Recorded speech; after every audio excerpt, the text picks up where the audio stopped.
alayhi wa sallam, pour montrer l'importance toujours de la sadaqa, il dit la hasala illa fi ithnatayn, pas de jalousie sauf envers deux types ou deux catégories de personnes. رجل آتاه الله القرآن فهو يقوم به أنا الليل والنهار وأنا النهار. Un homme dont Allah lui a donné le Coran, donc il connaît le Coran, il comprend le Coran et il le met en pratique. C'est ça que ça veut dire le Coran. Lorsqu'il dit Atahu al-Qur'an, donc yaqumu bihi. Non seulement il connaît son sens, donc il revient tafasir des ulama, mais en plus il met en pratique comme il est demandé. Comme il est demandé, parce que le Coran, hujjatun laka aw alayk, c'est une preuve pour toi ou bien contre toi. Donc là il connaît le Coran et ça sera une preuve pour lui à cette personne, ce Coran. Donc de nuit comme de jour. De nuit comme de jour. Il le met bien sûr en pratique. Il va prier Qiyam al-Layl. Il va bien sûr donc faire revivre ce qu'il y a dans ce Coran-là. Donc c'est le Coran en vérité vivant dans sa vie. وَرَجُلٌ أَتَهُ اللَّهُ مَالًا فَهُوَ يَنْفَقُهُ أَنَا اللَّيْلِ وَأَنَا النَّهَارِ يُنْفِقُهُ donc أَنَا اللَّيْلِ وَأَنَا النَّهَارِ. Donc un homme dont Allah a donné de l'argent et lui bien sûr donc le donne de cet argent-là de nuit comme de jour. يُنْفِقُهُ أَنَا اللَّيْلِ وَأَنَا النَّهَارِ, donc de nuit comme de jour. À ce moment il nous est permis d'être jaloux. إيش المعنى الحسد? C'est pas le hasad comme quoi on est jaloux qu'il y a de l'argent baisse. Là, c'est que je voudrais avoir comme lui pour faire la même chose. Mais c'est pas le hasad dans le sens le madhmoum. C'est pas le hasad qui est interdit en islam. Ça c'est le hasad, c'est cette jalousie en vérité, ou bien plutôt cette envie dans le sens où tu voudrais avoir la même chose que lui pour faire la même chose, c'est tout. Mais tu penses pas à ce que cette personne viendrait à perdre cette chose-là. C'est pas ça que tu veux. Hein, parce que tu es content pour lui de ce qu'il fait. Ça te fait plaisir de voir ce qu'il fait ça. Donc tu n'as pas de jalousie dans le sens où c'est une hantise, c'est une animosité. C'est pas ça. C'est en vérité, tu es content, alhamdoulilah, de ce qu'il fait, mais tu voudrais avoir la même chose pour pouvoir faire la même chose, c'est tout. Ça te regarde que toi. Ça revient à toi de vouloir faire la même chose, mais pas dans le fait que lui a ça, je suis pas content qu'il a ça. Ça veut pas dire ça. Parce que là, c'est interdit, c'est haram. On sait que le hasad, hein, on sait que le hasad vient manger le hasad comme le feu, hein, comme le feu en vérité vient à consommer. Donc le hasad, la jalousie consomme et fait brûler le hasad comme le feu consomme donc le hasad comme le feu consume le bois. Une fois que tu brûles le bois, ça y est. Hein, donc imagine que ce feu-là, c'est de la jalousie. C'est une jalousie qui est devenue donc physique. Une fois que tu brûles, ça, il n'y a plus rien. Il n'y a plus rien dans le bois. C'est la même chose. Tes hasanats, en vérité, elles vont consumer, ta jalousie, elle va consumer en vérité tes hasanats. Donc d'où l'importance de ne pas être jaloux, pour pouvoir garder jalousement en vérité ce trésor qui sont les hasanats. Les hasanats, c'est mieux que ton compte en banque. Tes hasanats, c'est mieux que ton compte en banque, parce que après ta mort, tes hasanats, elles restent avec toi. Parce que ton compte en banque, il sera partagé. Il sera partagé. Ou alors, Alem, comment ils vont le dépenser, tes sous, quand tu vas mourir? Tu sais pas. Est-ce qu'ils vont le dépenser dans le sentier d'Allah ou bien ils vont le dépenser dans le haram? Tu sais pas.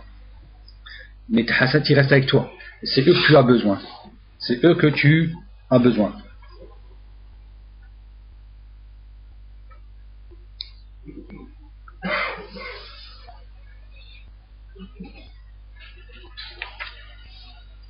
Sixième point,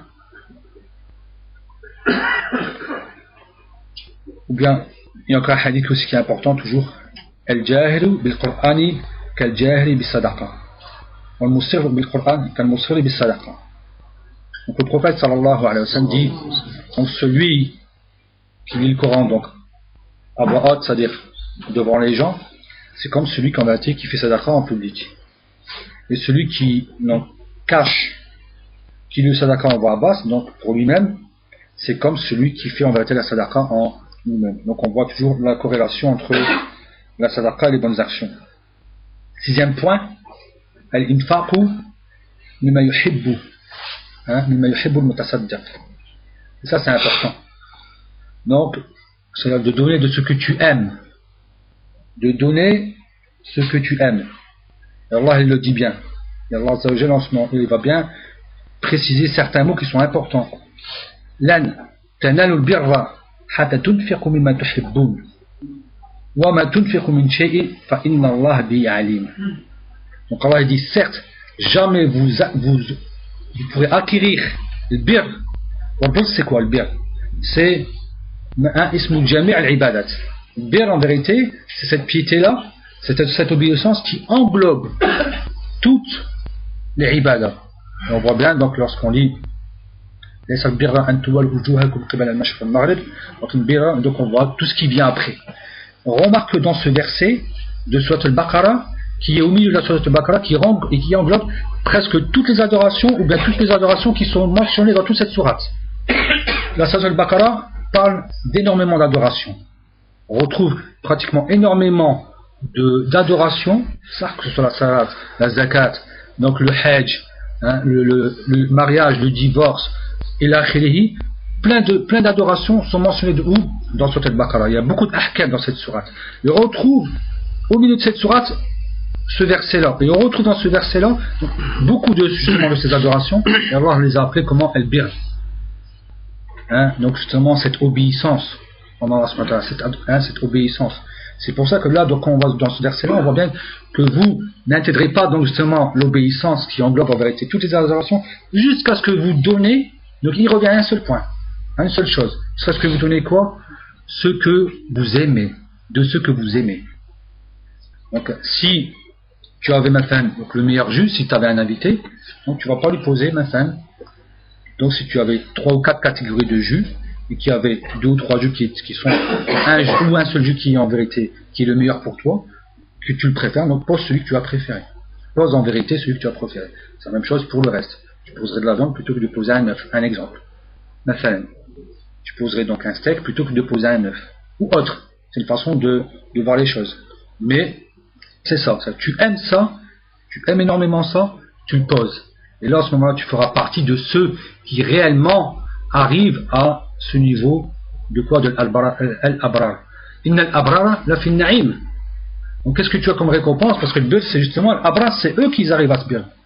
La fin na'im. Donc regardez la récompense, c'est le Jannah. Ce verset, il y a un lien avec le verset. Une fois que vous voyez l'abrar, vous savez que l'infaq fait partie donc justement. Hein? Donc el bar, celui qui est en vérité obéissant envers Allah subhanahu wa ta'ala, donc il n'a pas peur. Et au contraire, ça lui fait plaisir de donner de ce qu'il aime lui.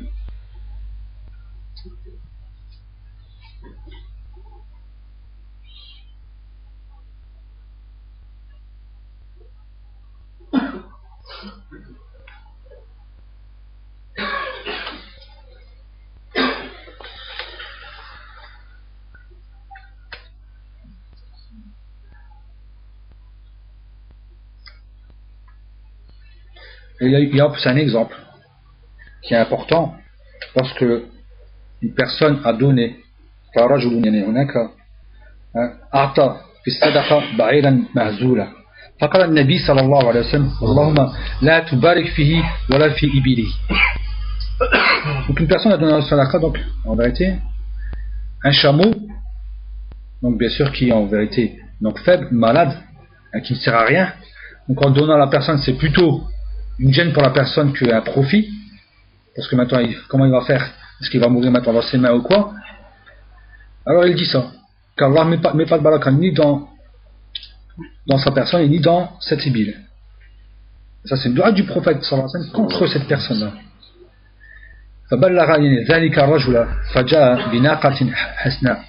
Et après il a entendu ça, il a eu peur à la personne, on lui a rapporté ça au prophète, à cette personne-là. Et ça, ce qu'il vient avec une belle chamelle.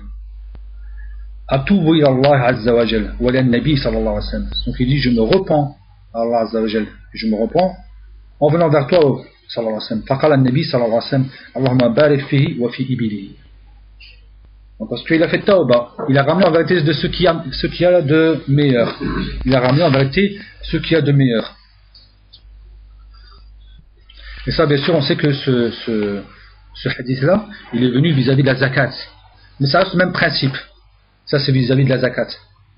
Et regardez maintenant, vis-à-vis de Min Bab al-Faïda, vis-à-vis du Hajj, ou bien vis-à-vis de l'Eid, le compagnon qui avait égorgé donc son mouton avant la prière du Jumu'ah, avant la prière de l'Eid, quand le prophète sallallahu alayhi wa sallam a dit que ça a été considéré pour toi pour une sadaqa. Il avait dit que c'était celle que l'on préférait le plus. Donc elle donnait du lait, les enfants l'aimaient bien, on était habitué avec elle, on l'aimait beaucoup, et pourtant ils ont égorgé la meilleure chose, alors qu'ils avaient d'autres bêtes. Ils ont égorgé la meilleure bête, car les compagnons du prophète sallallahu alayhi wa sallam, ils faisaient toujours la meilleure.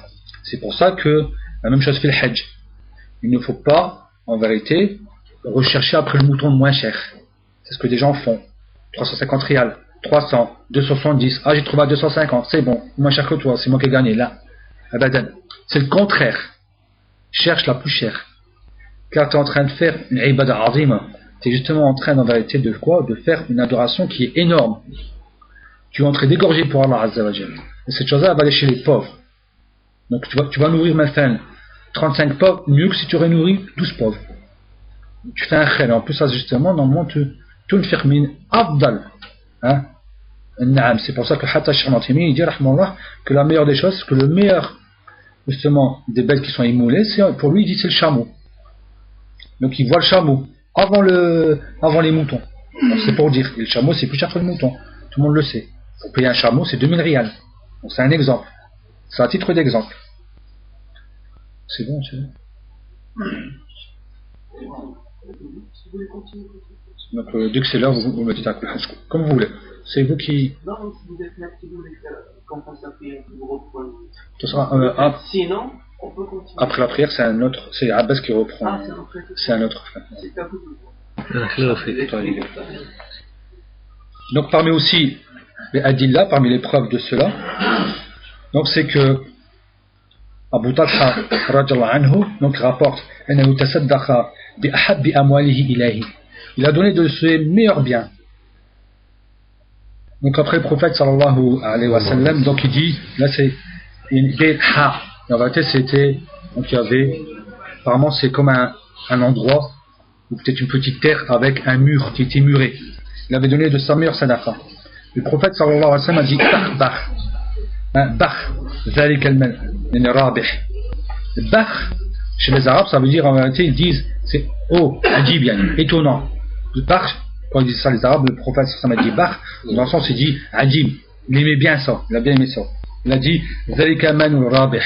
Ça c'est de l'argent qui est fructifié. Ça c'est de l'argent en vérité qui est gagné, qui est vraiment fructifié, qui est rabih, dans le sens où en vérité il a gagné quelque chose parce qu'il a donné en vérité de sa meilleure en vérité.